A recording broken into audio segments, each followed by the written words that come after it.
मेरी उम्र कोई 13 या 14 साल होगी। 7 भाइयों की इकलौती और लाडली बहन थी। हमारी काफी जमीन थी और 2 भाई शहर में पढ़ते थे। बाकी 5 जमींदारी और काश्तकारी का काम करते थे।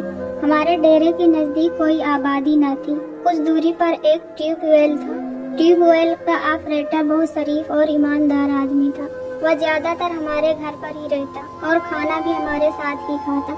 वह बहुत ही खूबसूरत नौजवान था। कोई भी लड़की उसे देखती तो लम्हों में दीवानी हो जाती, मगर उसमें एक खामी भी थी और वह कभी उसका गुर्बत, गरीबी और उसका खानदानी से मंजर था। वह हमारा नौकर था, लेकिन हम उसे अपने घर का ही सदस्य समझते थे। हम सब उससे हर काम पर मशवरा करते और वह भी हम घर वालों से बहुत लगाव रखता। खैर, इन दिनों हमारी 2 माह की छुट्टी थी। मैं स्कूल का काम करने भाई के साथ ट्यूबवेल पर चली जाती। वह मुझे पढ़ाई के साथ साथ और सारी दुनिया की तमाम जानकारी भी देते। इस साल मैं 8वीं क्लास में पढ़ती थी और एक दिन मैं ट्यूबवेल पर कपड़े धोने गई तो वहाँ मेरी उम्र का एक और लड़का था। पूछने पर पता चला कि वह हमारे ट्यूबवेल ऑपरेटर का छोटा भाई आर्यन है और 2 माह की छुट्टियों में वह भी यहीं रहेगा। आर्यन अपने बड़े भाई से बहुत ज्यादा खूबसूरत था।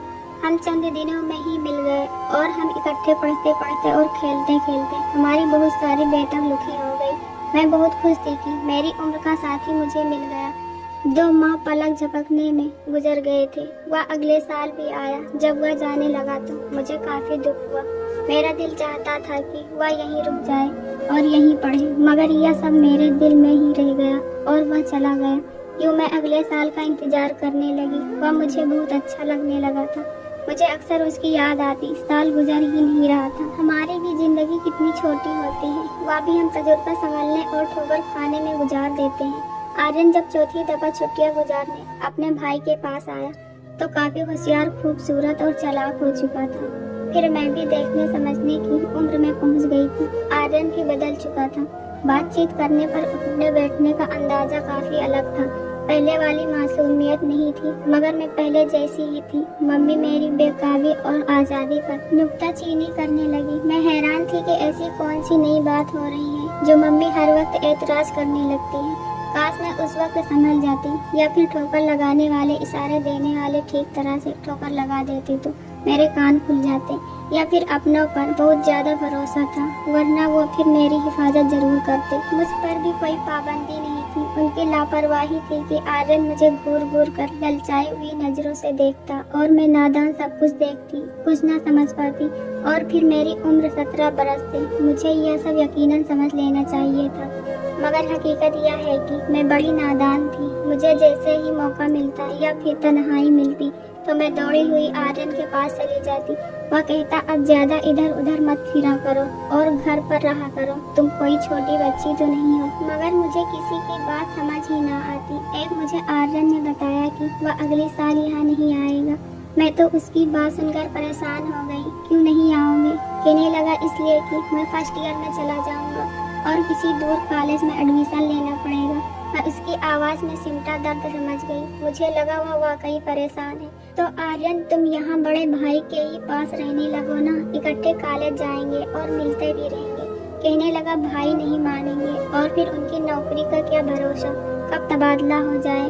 लगता है कि हम दोबारा नहीं मिल पाएंगे और अगर ऐसा ही हुआ तो हम तुम्हारे बगैर जिंदा नहीं रह पाएंगे। तुम मुझे बहुत अच्छी लगती हो। नहीं आर्यन, ऐसा मत कहो। मैं भी तुम्हारे बगैर जिंदा नहीं रह पाऊंगी। मैं भी तुमसे प्यार करती हूँ, लेकिन यह सब हमारे प्यार में तो नहीं है। हमें एक दूसरे के बगैर रहना ही पड़ेगा। एकदम से घूमता हुआ बोला, तुम कुछ कर सकती हो क्या?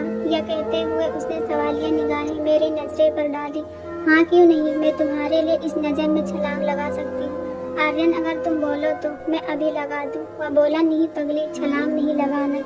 तुम्हें शादी के लिए घर वालों को राजी करना है और मेरा इंतजार भी करना है। यह कहते हुए उसकी आंखों में नमी तैर रही थी। यह तो कोई बड़ा काम नहीं है। मैं आज ही घर वालों से बात करूंगी। मैंने फौरन आर्यन को यकीन दिलाई। नहीं, अभी नहीं, जब मैं तुम्हें कहूँगा तब फिलहाल तुम यह करोगी, मुझसे मिलने रात को आया करो। दिन को तो कोई काम की बात ही नहीं हो सकती। क्या ख्याल है? मैंने कहा, रात को बहुत मुश्किल है। सब लोग घर पर रहते हैं। उन्हें पता लग गया तो मेरी सामत आ जाएगी। कहने लगा, अरे तुम छलांग लगाने को तैयार हो और रात को आने से डरती हो? दावे तो बड़ी करती हो कि मुझसे प्यार है। मैंने उसकी यह बातें सुनी तो मुझे भी जोश आ गया। बोली, आऊंगी आर्यन, बताओ कहाँ आना है और हम क्या बातें करेंगे। या पूछते हुए मैं भी हैरान थी कि वह कौन सी बातें हैं जो दिन को नहीं हो सकती। काश मेरी थोड़ी तरबियत होती तो मैं न जाती। कहने लगा, हुआ सामने खेत के पास रात 12 बजे के बाद जब सब घर वाले सो जाएं तो तुम खेत में मुझसे मिलने आ जाना। खबरदार, घबराने की कोई ज़रूरत नहीं है, मैं हूं ना। मैंने भी हामी भर ली कि ठीक, आ जाऊंगी। मैं चली गई। अंधेरा फैलते ही मुझे एहसास हो गया कि ये काम इतना आसान नहीं जितना मैं समझ रही थी। मैं मजबूर तो बहुत थी, लेकिन मुझे ऐसा करना था। मैं आर्यन को उदास नहीं कर सकती थी, ना ही उसकी कोई बात टाल सकती थी। जब घड़ी की सुइयों ने 12 बजा दी तो मैं उठ बैठी। सर्दियों की वजह से खून रगों में जम रहा था। मैंने खुद को हौसला दिया, लेकिन यह काम इंतहाई मुश्किल था, मगर नहर में छलांग लगाने वाले के लिए तो आसान था। मैंने जो वादा कर लिया तो फिर पूरा करके ही दम लिया। आर्यन पहले ही मेरा मुंतजिर था। मैं गिरती लड़खड़ाते घर पहुंच गई। रात में इसी खामोशी से वापस घर पहुंची जैसे निकली थी। सब लोग सो रहे थे, लेकिन मुझे उनका इतना एहसास न था। मैं तो आज नई दुनिया की सैर करने को गई थी और अपने 7 भाइयों की इकलौती बहन। रात के अंधेरे में उनके इज्जत तो गैरत थी, पर खच्चे उड़ाकर आ गई थी, शायद इसीलिए कि लाडली और इकलौती थी। बहुत प्यारी भी थी, इसी वजह से सब सुकून से सो रहे थे। फिर आर्यन जब तक गांव में रहा, हम चोरी छुपे मिलते रहे, लेकिन बहुत जल्द घर वालों को खबर हो गई और मुझ पर पाबंदियां लगा दी गई। लेकिन उनको क्या खबर, हम तारीख रातों का सीना चीरते रहते हैं। लेकिन यह पाबंदियां सिर्फ डांट डपट तक ही महबूद थी, थोड़ी सी जुदाई ही सही। तो मैंने आर्यन से कह दिया, आर्यन, अब तुम्हारा इंतजार नहीं कर सकती, ना ही तुम्हारे बगैर रह सकती हूँ। जिस सुबह उसे जाना था, उस रात हमने उससे कहा, या तो हमारे पेरेंट्स से शादी की बात करो, या तो फिर मुझे छोड़कर मत जाओ। इस तरह मैं तुम्हें नहीं जाने दूंगी। दूसरे अल्फाज में गोया मैं उसे धमकी दे रही थी। उसने बहुत रिक्वेस्ट किया, मजबूरियाँ बताई, लेकिन मैं कुछ सुनने को तैयार ही ना थी। मैं बहुत दूर निकल चुकी थी, मुझे कुछ भी दिखाई नहीं दे रहा था। यही वजह थी कि मैं उसकी बात कोई नहीं सुन रही थी। आखिर फैसला हुआ कि सुबह राजू भाई से बात करेंगे। जब हमने उनसे बात की तो वह उछल पड़े, डंडा उठाया और मेरे सामने आर्यन की अच्छी खासी पिटाई कर दी। मुझे भी बुरा भला कहा और उन्होंने मेरे घर वालों को बता दिया। फिर तो मेरे घर में कयामत टूट पड़ी। इससे पहले कि मेरे भाई मुझे जिंदा जला देते, मैं उनके पाँव में गिर पड़ी और गिड़गिड़ा कर माफी मांगी। अगर उन्हें पता चल जाता कि हम क्या कर चुके हैं तो मेरा अंजाम देख कर न जाने कितनी लड़कियां शादियों तक कांपती रहती। उनके ख्याल में तो सिर्फ यह था कि शायद हम एक दूसरे को पसंद करने लगे हैं, और हम यह सब देखकर अगली रात को मंसूबा तरतीब दे चुके थे, जो हमेशा से होता आया है। भाग जाने का जो कुछ घर से मिला हमने ले लिया। फिर अगली रात हम 6 मील का पैदल सफर करके करीबी शहर पहुंच गए और वहां से रातों रात हम मुंबई पहुंच गए। आर्यन शायद मेरा साथ न देता, मगर दूसरी सूरत में उसका जो अंजाम होता वह भी वह जान चुका था, इसलिए मजबूर था। हमारे लिए यह सब कुछ नया था, लेकिन हम अपने किए हाथों मजबूर थे। यह सब किया धरा आर्यन का था और मुजरिम मैं भी थी। मैं न चाहती तो उसके इख्तियार में क्या था। सुबह 7 बजे जब हम ट्रेन में रवाना हो चुके थे, गाड़ी चल पड़ी तो हमने सुख का सांस लिया। यकीन सा हो गया कि खतरा टल चुका है। जिंदगी में पहली बार मैं जी भरकर रोई। मुझे बहुत दुख हो रहा था और यह कोई मामूली काम नहीं था। मैंने पहली बार इतना बड़ा कदम उठाया था। मैं जरा सी भी दुखी होती थी तो मेरे भाई जमीन हाथों में उठा लेते थे। बूढ़ी और ज़ईफ माँ, जिसने न जाने कितने मसाइले जेल कर मुझे पाला था, और फिर बूढ़ा बाप जिसके में आंखों का नूर थी, इसमें कोई शक नहीं था। हालांकि गांव के लोग बेटियों पर एतबार नहीं करते थे, मगर खुदा न जाने मुझे क्या हो गया था। मुझे माँ बाप की मोहब्बत भी याद न आई। मोहब्बत की जाल में आकर मैं सारे हदों को भूल चुकी थी, और बोली भी तो इसके लिए जिसके पास न रहने का ठिकाना था और न खाने के लिए रोटी। इसने मुझे एक दोस्त के घर में ठहराया था। मुझे उसे अपने रहने का ठिकाना करने को कहा तो उसने कहा, देखो लक्ष्मी, इतनी जल्दी कोई और बंदोबस्त नहीं हो सकता। हमें मकान के अलावा एक अच्छे इंसान की भी जरूरत है। इतने बड़े शहर में हमारा कोई वाकिफकार भी नहीं। कुछ न कुछ तो करना है। यह कहते हुए आर्यन ने रो दिए। मुझे भी उसके अंदाज पर तरस आ गया। मैंने उसे सहारा दिया, लेकिन जब काफी दिन गुजर गए और उसने दोस्त का घर न छोड़ा तो उसमें मुझे काफी उलझन होने लगी। मैं क्या कर सकती थी? मुकम्मल तौर पर मैं उसके रहमो करम पर थी। अब मैं घंटों रोती रहती और अपनी गलती पर शर्मिंदगी महसूस करती। आर्यन के दोस्त ने मुझे अपने घर में पनाह दी थी। वह मुझसे इस एहसान का बदला लेना चाहता था। आर्यन बिल्कुल भी वैसा नहीं था जैसा मैंने सोचा था। एक दिन मैं किचन में खाना बना रही थी। 3 गज की दूरी पर आर्यन लेटा हुआ था कि किचन में रोहित आ गया और उसकी निगाहें एकदम प्यासी थी। मैं जानती थी कि ये बहुत जल्द होने वाला है, इसलिए जब मेरे लिए कोई अनहोनी थी। मैं पुरसुकून थी कि मेरा मिजाजे खुदा मेरे सर पर मौजूद है, वह मेरा मुहाफिज है। भैया भूख लगी है क्या? मैंने बिना देखे उसकी तरफ कहा, जबकि मैं उसे देख चुकी थी। वह समझ रहा था कि मैंने उसे नहीं देखा। वह थोड़ी देर मुझे देखता रहा। फिलहाल मुझे निगाहें उठाकर उसकी आंखों में देखना ही पड़ा और मैंने कहा, क्या बात है रोहित, यहाँ क्यों खड़े हो? भूख लगी है क्या?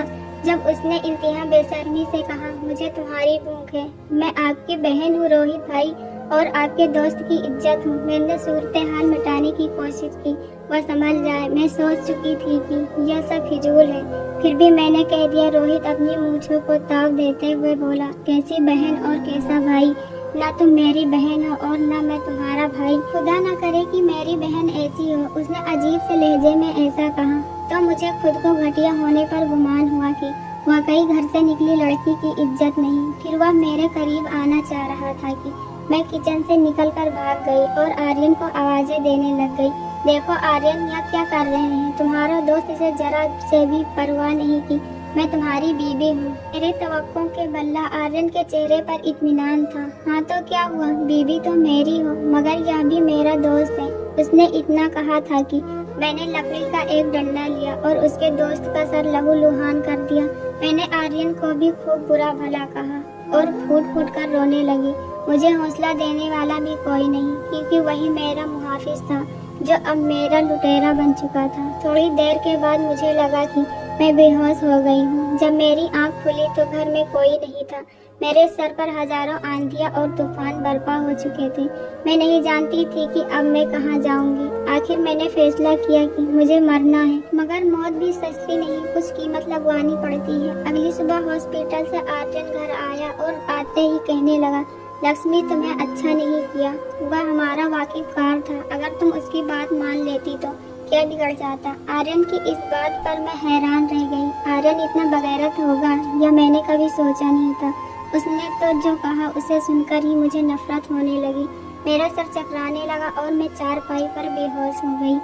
होश आया तो वह जा चुका था। बेशक वह हॉस्पिटल ही गया था। मैंने फैसला किया कि अब मैं यहाँ नहीं रहूंगी। जहाँ अपने पति के घर में ही इज्जत महफूज न हो तो ऐसे घर में रहना कोई मायने नहीं रखता। आर्यन ने तो साफ कह दिया था उसकी मजबूरी है कि और वह मेरे लिए कोई घर नहीं ढूंढ सकता। वह इसी घर में रहेगा जो कि सिर्फ एक ही कमरा था। इसी रात मैंने सोचा कि मैं इस घर से निकल जाऊंगी, मगर इससे पहले कि मैं दरवाजे से बाहर कदम रखती, दरवाजा खुला तो 2 लोग मेरे सामने खड़े थे। मैं खौफ से डर गई, लेकिन जल्द ही संभल गई। इससे पहले कि वह मैम जी मुझसे कुछ पूछती, उन्होंने मुझे गाड़ी में उठाकर डाल लिया और मुझे डराने धमकाने लगे। इसके बाद मुझे कुछ होश ना रहा। होश आया तो एक खाली कुर्सी पर कोई बैठे सिगरेट पी रहा था। मुझे होश में आता देखकर बोला, लड़की तुम्हें खौफ ज्यादा होने की जरूरत नहीं, यह कमरा बहुत बड़ा है, इसके बेडरूम में तुम मौजूद हो। मैंने तुम्हें 60,000 में खरीद लिया है। मैं कभी कदार आऊँगा। तुम गुजरे दिन भूल जाओ, नई जिंदगी से समझौता करने की कोशिश करो। यहाँ पर तुम्हें किसी चीज की कमी नहीं होगी। नौकर खिदमत करने के लिए हाजिर है। किसी चीज के लिए इशारा करोगी वह मिल जाएगा, मगर कोई ऐसी वैसी हरकत न करना कि खुद पछताना पड़े। अब मुझे तो ठोकर खाने की इतनी आदत हो चुकी थी कि इस बात से मुझ पर कोई बिजली न गिरी। मैंने कहा कोई बात नहीं, कम से कम घर नहीं तो एक तहफ्फुज़ ही मिल गया। मैं काफी देर बैठकर रोती रही, फिर जल्दी से उठ पड़ी। चलो जिंदगी को अपने अरमान पूरे कर लेने दो। मैं हालात से समझौता करूंगी। जो कोई भी मेरी इज्जत की धज्जियां उड़ाएगा मगर घर में तहफ्फुज़ तो देगा, जरूरतें पूरी करेगा। ऐसे भी नहीं तो मेरे पास क्या रह गया था? बस एक सदमा मुझे संभलने नहीं दे रहा था। एक शख्स भाग गया था और दूसरे ने मुझे खरीद लिया। हाँ, मगर इस घर में मैं मालकिन की तरह रहती थी।